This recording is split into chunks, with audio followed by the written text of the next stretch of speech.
There is a powerful detail hidden inside the vision of the Valley of Dry Bones that many readers overlook. In the 37th chapter of Ezekiel, God gives the prophet an unusual instruction. He places him in a valley filled with bones that are very dry.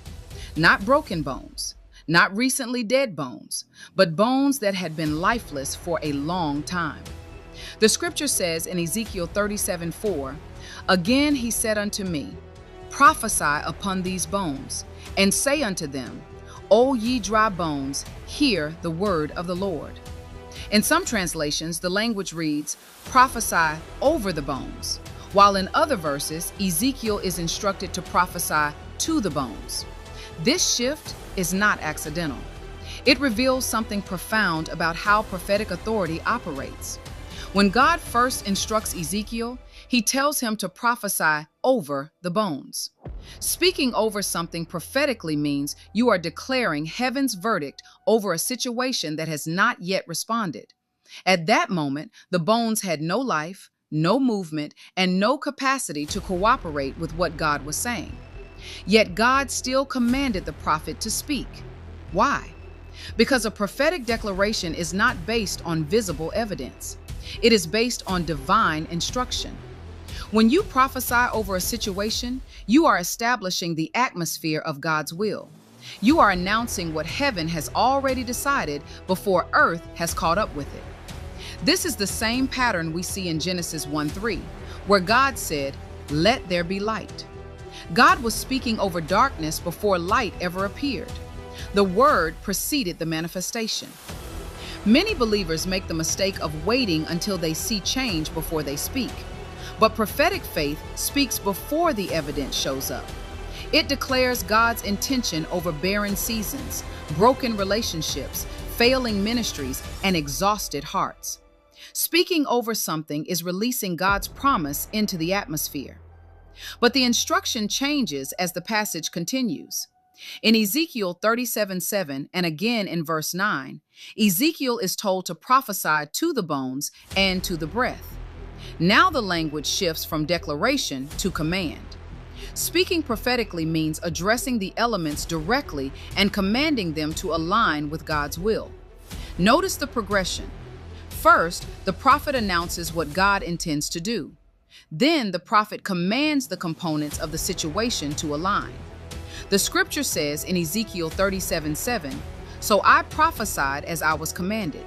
And as I prophesied, there was a noise, and behold, a shaking, and the bones came together, bone to his bone." Then in Ezekiel 37:9, the instruction continues. "Prophesy unto the wind, and say, Come from the four winds, O breath, and breathe upon these slain, that they may live." First, he speaks over the valley. Then he speaks to the bones. Then he speaks to the breath. This reveals a powerful prophetic pattern. You declare the outcome. Then you command the process. Many times, believers stop after the first step. They declare God's promises, but they never exercise authority over the elements that must shift in order for the promise to manifest. But the prophet in Ezekiel's vision speaks 3 times. He speaks over the condition. He speaks to the structure. Then he speaks to the breath. And the Bible says in Ezekiel 37:10, "So I prophesied as he commanded me, and the breath came into them, and they lived, and stood up upon their feet, an exceeding great army." The valley that once looked like a graveyard became an army. This is why the prophetic word matters. God did not tell Ezekiel to rebuild the bodies. He did not tell him to gather the bones by hand. He told him to speak. Because in the kingdom of God, transformation often begins with obedience to the instruction, prophesy. There are seasons in our lives where things appear completely dried up. Vision feels lifeless. Strength feels depleted. Relationships seem beyond repair. But the Lord still asks the same question he asked Ezekiel in Ezekiel 37:3. "Son of man, can these bones live?" The prophetic answer is not based on what we see. It is based on what God says. So when the Spirit of God tells you to speak, you declare life over dead places. You speak restoration over broken seasons. And when the time comes, you do not only speak over the situation, you speak to it. You speak to the fear. You speak to the delay. You speak to the breath of God and say, "Come."